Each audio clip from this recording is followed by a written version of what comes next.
May 10, 1940. The thunder of panzer tanks rolled across the French countryside as General Oberst Heinz Guderian watched his armored columns slice through Allied defenses like a knife through butter. The audacious plan that many had called impossible was unfolding with mechanical precision, and the British Expeditionary Force found themselves trapped in a pocket that grew smaller with each passing hour. From his command post near Sedan, Guderian could hardly contain his satisfaction as reports flooded in from his advancing divisions. The French Ninth Army had collapsed within 48 hours, creating the gap that German strategists had dreamed of since the previous war ended in bitter defeat. Wehrmacht intelligence had predicted this moment, the Allies' fatal miscalculation that the Germans would repeat their father's march through Belgium, when in reality, Army Group A was driving straight through the supposedly impenetrable Ardennes forest. Oberst Friedrich von Zeckendorf-Aberdar, commanding the 2nd Panzer Division's reconnaissance battalion, had witnessed the breakthrough firsthand. His men had crossed the Meuse River against desperate French resistance, establishing the bridgehead that would doom the Allied northern armies. The speed of their advance had caught even German high command off guard. Within 5 days, they had covered nearly 200 kilometers and reached the English Channel at Abbeville. The strategic masterstroke belonged to General Lieutenant Erich von Manstein, whose unconventional plan had initially faced skepticism from the German General Staff. Traditional military doctrine suggested attacking through the Low Countries, but Manstein's vision called for a concentrated thrust through the Ardennes, followed by a rapid drive to the coast that would encircle the finest Allied formations in Belgium.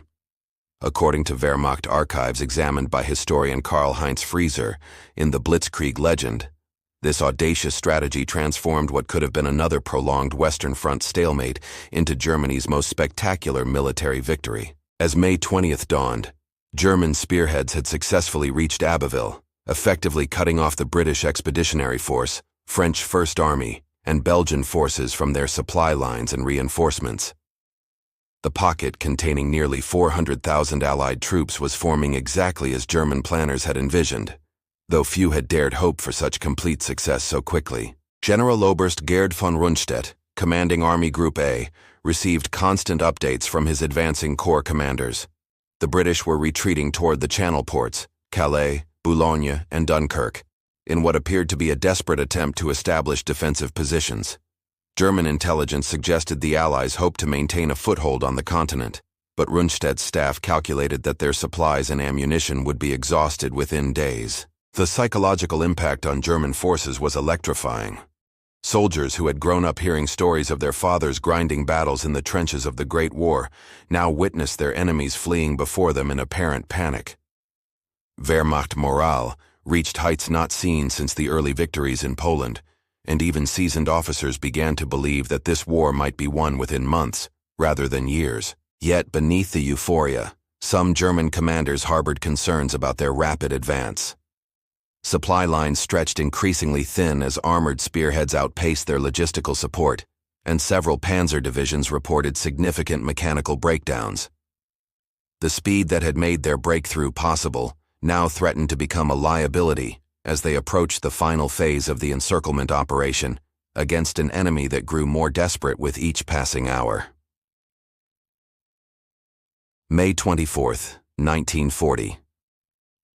The morning sun cast long shadows across the windswept dunes near Gravelines when one of the most controversial decisions of the entire war reached German frontline commanders through encrypted radio transmissions. General Oberst Gerd von Rundstedt received the order that would puzzle military historians for decades: halt the advance on Dunkirk. Oberführer Wilhelm Mohnke, commanding the 1st SS Panzer Division Leibstandarte SS Adolf Hitler, read the message with barely concealed disbelief. His reconnaissance units had identified British defensive positions forming around the port city, but these appeared hastily constructed and undermanned. The momentum that had carried German forces across France in just 2 weeks seemed unstoppable, yet now they were ordered to consolidate their positions and await further instructions. The decision originated from the highest levels of German command, though its precise reasoning remained shrouded in secrecy that would persist long after the war's end. General Oberst Walter von Brauchitsch, the German army's commander-in-chief, had argued strenuously for continuing the armored assault, believing that Dunkirk could be captured within 48 hours. However, Reichsmarshal Hermann Göring had convinced Adolf Hitler that the Luftwaffe alone could prevent any significant evacuation from the beaches. Major Hans von Luck, serving with the 7th Panzer Division under Erwin Rommel, later described the frustration felt by frontline officers who could see British soldiers streaming toward the coast in apparent disorder. His reconnaissance patrols reported that the Allies were destroying equipment and vehicles in their retreat, suggesting a demoralized enemy ripe for final defeat. The halt order seemed to snatch victory from their grasp at the moment of supreme triumph. Intelligence reports reaching German high command painted a complex picture of the situation developing around Dunkirk. Wehrmacht signals intercepts indicated increasing Royal Navy activity in the English Channel, while aerial reconnaissance revealed growing concentrations of British vessels offshore. However, German naval experts dismissed the possibility of any large-scale evacuation, calculating that the shallow waters and exposed beaches made such an operation logistically impossible under air attack. General Oberst Heinz Guderian, the architect of Germany's armored breakthrough, found himself in an increasingly difficult position as his Panzer Corps commanders requested permission to resume their advance. According to military historian Robert Kershaw's analysis in Dunkirk, Anatomy of Disaster, German intelligence had significantly underestimated British organizational capabilities and the Royal Navy's determination to attempt what seemed impossible. The Luftwaffe's confidence seemed justified by their recent successes over the retreating Allied columns. General Oberst Albert Kesselring's 2nd Air Fleet had dominated the skies above northern France, and Göring's pilots reported devastating attacks on British positions around Calais and Boulogne. German air commanders believed that concentrated bombing attacks on Dunkirk's harbor facilities and beaches would make any evacuation attempt suicidal for both the vessels and the trapped soldiers. However, weather conditions began to deteriorate on May 25th, with low clouds and intermittent rain reducing visibility and hampering Luftwaffe operations. German meteorological services predicted continued poor weather for several days, though this information apparently did not factor significantly into the strategic calculus surrounding the halt order. The psychological effect on German troops was profound and varied. Some veterans welcomed the opportunity to rest and resupply after their exhausting advance across France, while younger soldiers chafed at what seemed like excessive caution in the face of a beaten enemy. Wehrmacht discipline maintained order, but junior officers privately questioned whether their superiors fully understood the tactical situation developing along the Channel coast. As evening approached on May 24th, German forces established defensive positions within striking distance of Dunkirk, while British and French soldiers continued streaming into the perimeter around the port. The stage was set for what would become one of the most debated military decisions of the 20th century, though few German commanders yet realized how profoundly this pause would affect the war's ultimate outcome. May 26, 1940, the thunderous roar of Heinkel. He-111 bombers echoed across the Channel as Hauptmann Werner Mulders led his Messerschmitt Bf-109 fighters toward the smoke-shrouded beaches of Dunkirk. The Luftwaffe had been given the honor of delivering the final blow to the trapped British Expeditionary Force, but what German pilots encountered over the evacuation beaches would challenge their assumptions about enemy capabilities and determination. Mulders, already recognized as one of Germany's most skilled fighter pilots, had expected to find easy targets among demoralized British forces attempting a desperate escape across the Channel. Instead, his squadron encountered fierce resistance from Royal Air Force fighters operating from bases in southeastern England. The Supermarine Spitfires and Hawker Hurricanes proved far more formidable opponents than German intelligence assessments had suggested, forcing Luftwaffe formations to fight for air superiority rather than concentrating on ground attack missions. Oberst Paul Deichmann, commanding the 1st Air Corps' bomber formations, struggled to coordinate effective attacks against the evacuation beaches as British fighters repeatedly intercepted his aircraft before they could reach their targets. The shallow waters offshore prevented his pilots from achieving the concentrated bombing patterns that had proven so devastating against static targets during the French campaign. Instead, bombs exploded harmlessly in sand dunes or shallow water, while British destroyers and smaller vessels continued loading troops with methodical efficiency. The tactical challenges facing German air crews were compounded by logistical difficulties that Luftwaffe planners had not fully anticipated. Forward airfields in northern France lacked adequate fuel supplies and maintenance facilities to support sustained operations, forcing many aircraft to operate from bases far from the combat zone. This reduced time over target and limited the number of sorties that could be flown each day, particularly for the shorter-range fighter aircraft essential for protecting bomber formations. Major Adolf Galland, commanding the 3rd Group of the 26th Fighter Wing, reported increasing British resistance as the evacuation progressed. Royal Air Force fighters appeared to be operating in coordinated squadrons, suggesting a level of tactical sophistication that contradicted German assessments of British military competence. According to Luftwaffe combat reports analyzed by historian James Holland in the Battle of Britain, German pilots were discovering that their enemies possessed both superior tactical flexibility and intimate knowledge of local weather conditions. Weather continued to plague German air operations throughout the critical early days of the evacuation. Low clouds and frequent rain squalls provided natural cover for British vessels, while strong channel winds made precision bombing extremely difficult. German meteorological services had predicted clearer conditions, but maritime weather patterns proved more complex than continental forecasting models suggested. Reichsmarschall Hermann Göring's personal involvement in planning the air campaign created additional pressure on Luftwaffe commanders to achieve rapid results. His promise to Hitler that air power alone could prevent any significant British escape had staked the Luftwaffe's reputation on the success of operations over Dunkirk. Though field commanders increasingly doubted whether such ambitious claims could be fulfilled, given the tactical realities they encountered.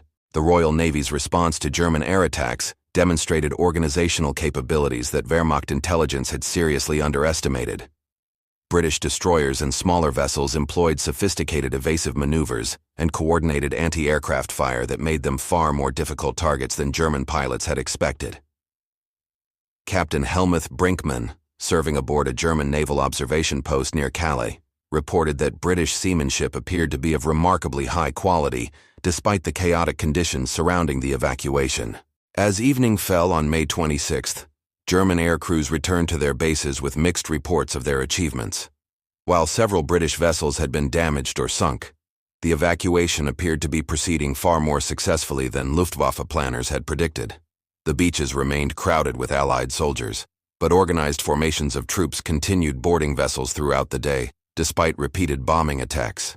The growing realization that the Luftwaffe might not be able to fulfill Göring's ambitious promises created tension within German command structures that would influence subsequent strategic decisions throughout the war. May 27, 1940, Admiral Gunther Lütjens stood on the bridge of the heavy cruiser Admiral Hipper, scanning the Channel waters through powerful Zeiss binoculars as reports filtered in about the expanding British evacuation from Dunkirk. The German Navy's inability to significantly influence the unfolding operation had become a source of mounting frustration within the Kriegsmarine High Command, exposing strategic weaknesses that would plague German naval operations throughout the conflict. The Royal Navy's dominance in the English Channel had effectively neutralized Germany's limited naval assets, confining them to coastal operations that posed minimal threat to the evacuation fleet. Konteradmiral Friedrich Ruge, commanding German naval forces in the region, possessed only a handful of destroyers, torpedo boats, and submarines capable of operating in the shallow Channel waters, insufficient to challenge the massive British naval commitment to Operation Dynamo.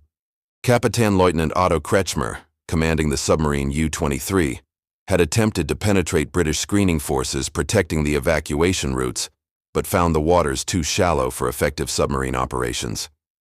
The Dover Strait's limited depth and heavy maritime traffic created ideal conditions for British anti-submarine warfare, forcing German U-boats to operate at extreme disadvantage against destroyers equipped with advanced sonar detection equipment. The Kriegsmarine surface vessels faced equally daunting challenges when attempting to disrupt the evacuation. British coastal artillery positions at Dover could engage German ships attempting to approach the evacuation zones, while Royal Air Force fighters provided constant air cover over the Channel shipping lanes. Forgotten Captain Erich Bay, commanding a flotilla of German destroyers, reported that British defensive arrangements made any sustained naval action extremely costly and unlikely to achieve decisive results. German coastal artillery batteries positioned near Calais and Boulogne attempted to engage British vessels within range, but their effectiveness was limited by the evacuation fleet's ability to alter course and timing based on tidal conditions.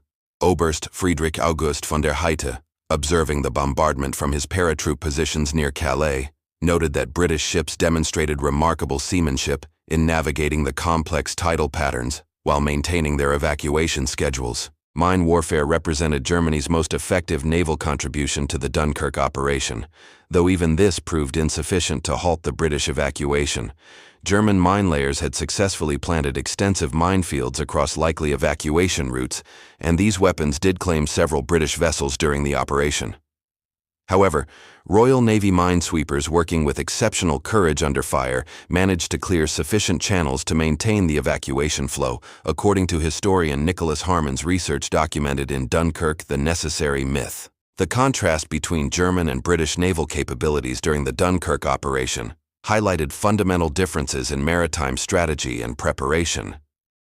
While the Kriegsmarine had focused primarily on commerce raiding and submarine warfare, the Royal Navy maintained comprehensive capabilities for complex amphibious operations, including specialized vessels, trained personnel, and established procedures for emergency evacuations. Kapitän zur See Helmuth Brinkmann, serving as naval liaison with Army Group A, reported that British maritime organization appeared far superior to German intelligence estimates. The coordination between Royal Navy warships, merchant vessels, and civilian craft suggested years of preparation and training that German naval planners had failed to detect or properly evaluate in their pre-war assessments. Weather conditions continued to favor British operations, with periodic fog banks and rain squalls providing natural concealment for evacuation vessels while hampering German air and naval attacks. The Channel's notorious tidal patterns, which German naval commanders had hoped would complicate British operations, instead seemed to work in favor of experienced British mariners familiar with local conditions. As May 27th progressed, German naval commanders grudgingly acknowledged that the Kriegsmarine lacked both the vessels and tactical experience necessary to significantly disrupt the British evacuation. Their reports to Berlin emphasized the need for expanded naval construction programs, though such recommendations would have little impact on the immediate tactical situation developing around Dunkirk's crowded beaches and harbors. May 28, 1940. General Lieutenant Erwin Rommel adjusted his field glasses and surveyed the British positions forming along the Canal Line, barely 10 kilometers from Dunkirk's harbor facilities. The sight of enemy soldiers who should have been his prisoners instead preparing defensive positions filled him with the kind of professional frustration that would characterize German military operations throughout the lengthening war. His 7th Panzer Division, which had earned the nickname Ghost Division for its rapid advance across France, now found itself held back by orders from higher command, while the British Expeditionary Force organized what appeared to be an increasingly effective defensive perimeter. Rommel's reconnaissance units reported constant British reinforcement activities, suggesting that the delay in resuming the attack was allowing enemy forces to recover from the initial shock of encirclement. Major Klaus von Stauffenberg, serving with the 10th Panzer Division, shared similar frustrations as his unit established positions near Bergues. His combat engineers had identified numerous weaknesses in British defensive arrangements during the initial days of the encirclement, but these gaps were being systematically reinforced as the Allies gained time to consolidate their positions. The methodical British approach to defensive warfare impressed German officers who had grown accustomed to facing demoralized enemies during the preceding weeks. The halt order continued to perplex German field commanders, who believed they possessed decisive tactical advantages over the encircled Allied forces. Oberst Hermann Balck, commanding the 1st Rifle Regiment, reported that his forward positions overlooked British troop movements with perfect clarity, yet his requests for permission to attack were repeatedly denied by higher headquarters. The psychological impact on German soldiers, who had expected to complete their victory within hours, began to show in declining morale and increased disciplinary incidents. Intelligence reports reaching German frontline commanders painted an increasingly complex picture of British defensive capabilities. Wehrmacht signals intercepts indicated sophisticated coordination between British ground forces, naval units offshore, and Royal Air Force fighters providing air cover over the evacuation zones. According to intelligence analyst Major Reinhard Galen's later assessments, German understanding of British military doctrine had proven inadequate for predicting enemy responses to the encirclement situation. The defensive perimeter around Dunkirk demonstrated British military competence that many German officers had not encountered during the rapid advance across France. British engineers had quickly established effective defensive positions utilizing the region's numerous canals and waterways, creating interlocking fields of fire that would make any German assault extremely costly. These preparations suggested professional military skills that contradicted Wehrmacht intelligence estimates of British Army capabilities. French forces fighting alongside the British also demonstrated unexpected resilience during this phase of the operation. General Jean-Baptiste Fagalde's 16th Corps had organized effective defensive positions around the southern approaches to Dunkirk, displaying tactical competence that impressed German observers who had witnessed the rapid collapse of French resistance elsewhere. This suggested that Allied performance during the German breakthrough had been influenced more by strategic surprise than fundamental military incompetence. German supply difficulties began to influence tactical calculations as the pause in operations extended beyond initial expectations. Panzer divisions that had advanced rapidly across France now required extensive maintenance and resupply, while ammunition expenditure during the breakthrough phase had been higher than logistical planners anticipated. These material constraints provided additional justification for the halt order, though frontline commanders remained convinced that immediate attack would have achieved decisive results. The weather continued to favor British operations, with morning fog frequently concealing evacuation activities from German observation posts. Artillery observers reported difficulty in directing effective fire against British positions when visibility was reduced, while the flat terrain around Dunkirk provided few elevated positions for German forward observers. These tactical challenges compounded the strategic difficulties facing German ground forces ordered to wait rather than attack. As May 28 drew to a close, German ground commanders filed increasingly pessimistic reports about their prospects for achieving the rapid victory that had seemed certain just days earlier. The British Expeditionary Force was demonstrating organizational resilience that would become characteristic of British military performance throughout the war, though German officers had yet to fully comprehend the strategic implications of this tactical revelation developing along the Channel coast. May 29, 1940. Hauptmann Wolfgang Falk peered through the pre-dawn darkness from his night fighter cockpit as hundreds of British vessels crowded the waters off Dunkirk's beaches. The sheer scale of the evacuation operation had caught German intelligence completely off guard, transforming what military planners had dismissed as impossible into the largest seaborne rescue in military history. The systematic nature of British evacuation procedures impressed even German observers who had initially dismissed the operation as desperate improvisation. Oberst Kurt Meyer, commanding reconnaissance units positioned along the coast near Nieuport, reported that British organization appeared to follow carefully prepared contingency plans rather than desperate improvisation. Ships arrived according to precise schedules, maintained strict formation discipline, and executed loading procedures with mechanical efficiency that suggested extensive prior preparation. German artillery units positioned within range of the evacuation beaches found their effectiveness limited by the constant movement of targets and the protective screen provided by Royal Navy destroyers. Major Fritz Bayerlein, serving with the 3rd Panzer Division's artillery regiment, reported that British vessels employed sophisticated evasive maneuvers and took advantage of tidal conditions to minimize their exposure to German fire.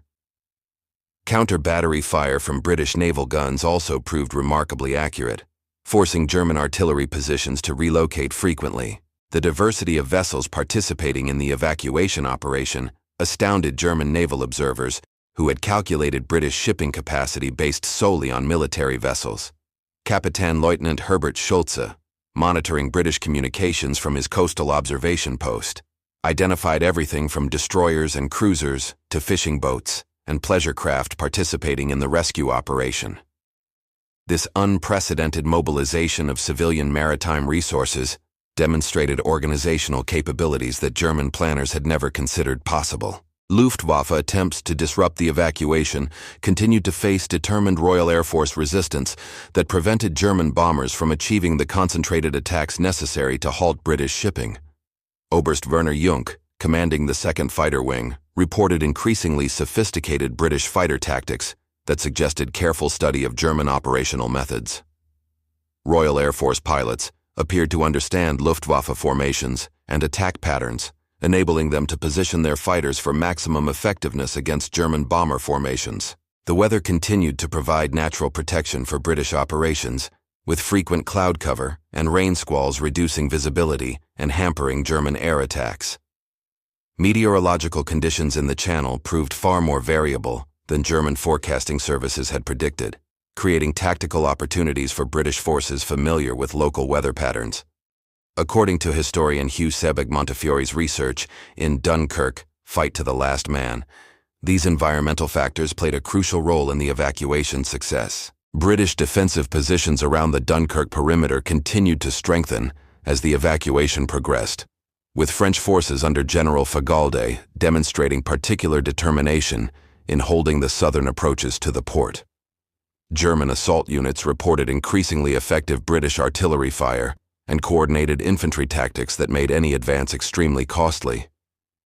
The delay in German attacks had allowed Allied forces to transform hasty defensive positions into properly prepared fortifications. Radio intercepts provided German intelligence with increasing evidence of British determination to continue the evacuation, despite mounting losses. Wehrmacht signals. Analysts detected communications indicating that British commanders viewed the operation as essential to national survival, rather than merely a military necessity. This psychological commitment translated into tactical performance that exceeded German expectations, based on previous encounters with British forces. The logistical achievement represented by the Dunkirk evacuation began to impress even German officers who had initially dismissed the operation as militarily insignificant. The British had successfully coordinated hundreds of vessels, thousands of personnel, and complex tidal schedules while under constant attack from superior enemy forces.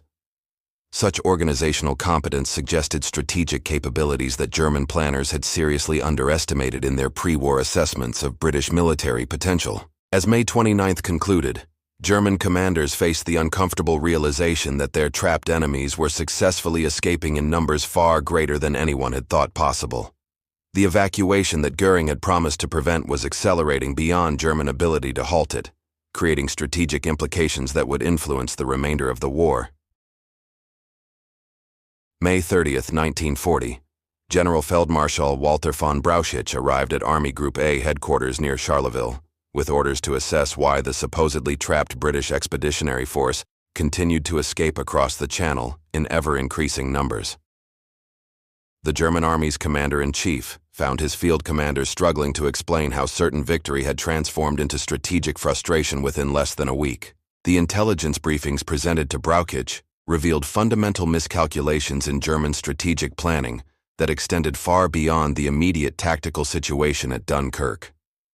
Wehrmacht intelligence had systematically underestimated British organizational capabilities, naval resources, and national determination to continue fighting despite apparent military defeat. These assessment failures would influence German strategic planning throughout the war, though their full implications remained unclear to commanders focused on immediate operational concerns. General Oberst Heinz Guderian presented a particularly sobering analysis of German armored capabilities following the rapid advance across France. His panzer divisions required extensive maintenance and resupply before they could resume major operations, while mechanical breakdown rates had exceeded peacetime projections by significant margins. The speed that had made German victory possible had also revealed logistical limitations that would constrain future operations, particularly if the war extended beyond the rapid conclusion that German planners had anticipated. Major Reinhard Gehlen, analyzing captured British documents and radio intercepts, reported evidence of extensive pre-war preparation for exactly the kind of emergency evacuation now taking place at Dunkirk. British contingency planning appeared to have anticipated the possibility of continental defeat and prepared detailed procedures for preserving military forces through seaborne withdrawal. This level of strategic foresight suggested enemy capabilities that German intelligence had failed to detect or properly evaluate. The psychological impact of the Dunkirk operation on German strategic thinking was becoming increasingly apparent to perceptive observers within the Wehrmacht High Command. What had begun as the triumphant conclusion of the Western campaign now threatened to become a demonstration of enemy resilience that could encourage continued resistance rather than negotiated settlement. Oberst Henning von Treschow, serving on Army Group Center's staff, noted that British determination to continue fighting despite military defeat suggested a national character that German planners had not properly understood. Luftwaffe performance during the evacuation had fallen far short of Göring's confident promises, exposing limitations in German air power that would influence subsequent strategic decisions.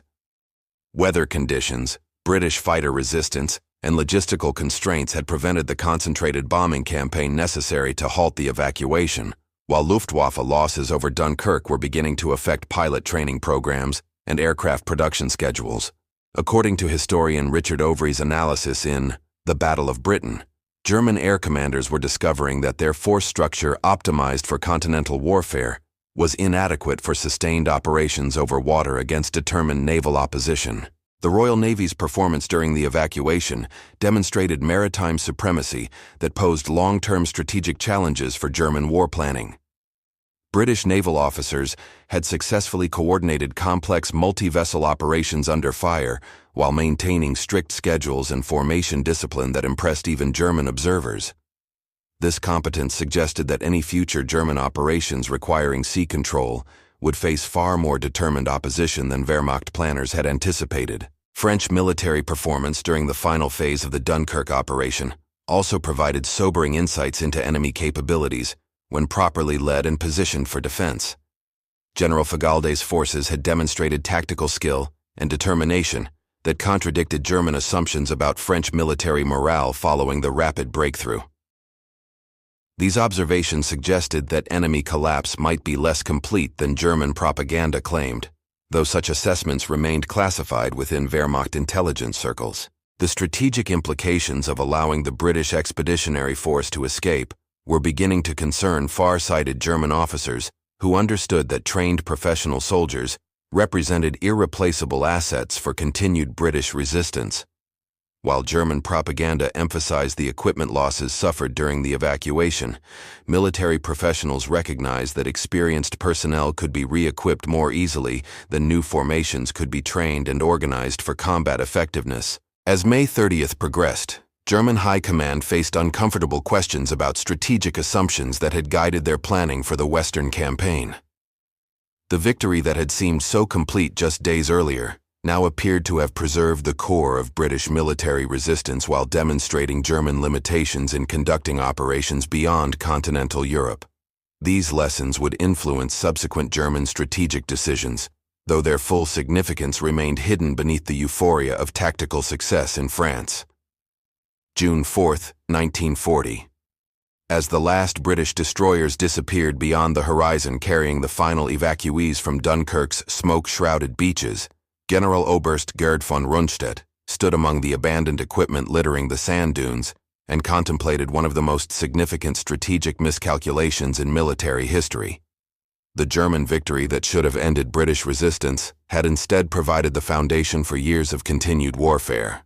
The material evidence of British defeat lay scattered across miles of coastline: tanks, artillery pieces, trucks, and countless tons of ammunition and supplies abandoned during the desperate evacuation. Wehrmacht logistics officers would spend weeks cataloging the captured equipment, creating impressive statistics for German propaganda services. However, experienced military professionals understood that equipment could be replaced far more easily than the trained soldiers who had successfully escaped across the Channel during 9 days of intensive operations. Intelligence estimates suggested that approximately 338,000 Allied personnel had been evacuated from Dunkirk and surrounding beaches, a figure that exceeded German calculations by an enormous margin. Major Reinhard Gehlen's post-operation analysis concluded that German intelligence had fundamentally misunderstood British organizational capabilities and national determination to continue fighting despite apparent military defeat. These assessment failures would plague German strategic planning throughout the war, contributing to a series of strategic miscalculations that would ultimately prove decisive. The Luftwaffe's failure to prevent the evacuation had exposed critical limitations in German air power that would influence subsequent operations throughout the conflict.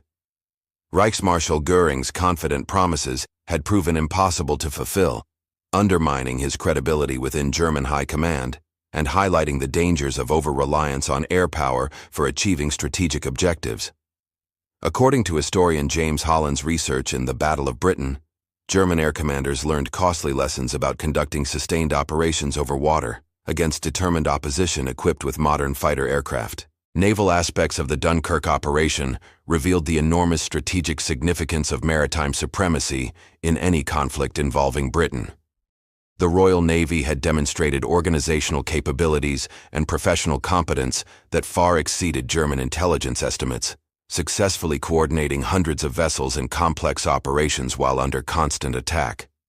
This naval performance suggested that German plans for invading Britain would face far more formidable opposition than Wehrmacht planners had anticipated during their initial strategic assessments. The halt order remained a source of intense debate within German military circles, though its precise origins and reasoning continued to be shrouded in secrecy that would persist throughout the war.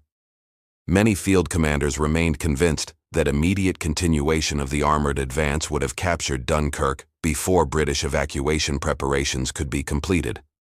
However, logistics officers noted that German supply lines were already stretched to their limits, and panzer divisions required extensive maintenance before resuming major operations against determined opposition. French military performance during the final phase of operations around Dunkirk had provided unexpected insights into enemy capabilities when properly organized for defensive warfare. General Fagalde's forces had demonstrated tactical skill and determination that contradicted German assumptions about French military morale following the rapid breakthrough. These observations suggested that enemy resistance might prove more resilient than German propaganda claimed, though such assessments remained classified within Wehrmacht intelligence circles. The strategic implications of the Dunkirk evacuation extended far beyond immediate military considerations, influencing British national morale and international perceptions of German military capabilities. What German commanders had expected to be a demonstration of Wehrmacht invincibility had instead become evidence of British determination to continue fighting despite overwhelming odds. This psychological transformation would influence British strategic decision-making throughout the remainder of the conflict. As German forces prepared to continue their advance into southern France to complete the conquest of their traditional enemy, thoughtful officers recognized that the war they had expected to conclude within months might extend far longer than anyone had anticipated. The professional soldiers who had escaped from Dunkirk would form the nucleus of continued British resistance, while the successful evacuation had demonstrated organizational capabilities that suggested Britain possessed the resources and determination necessary for prolonged warfare. The victory that had seemed so complete now appeared to be merely the opening phase of a much longer and more difficult conflict than German strategists had ever envisioned.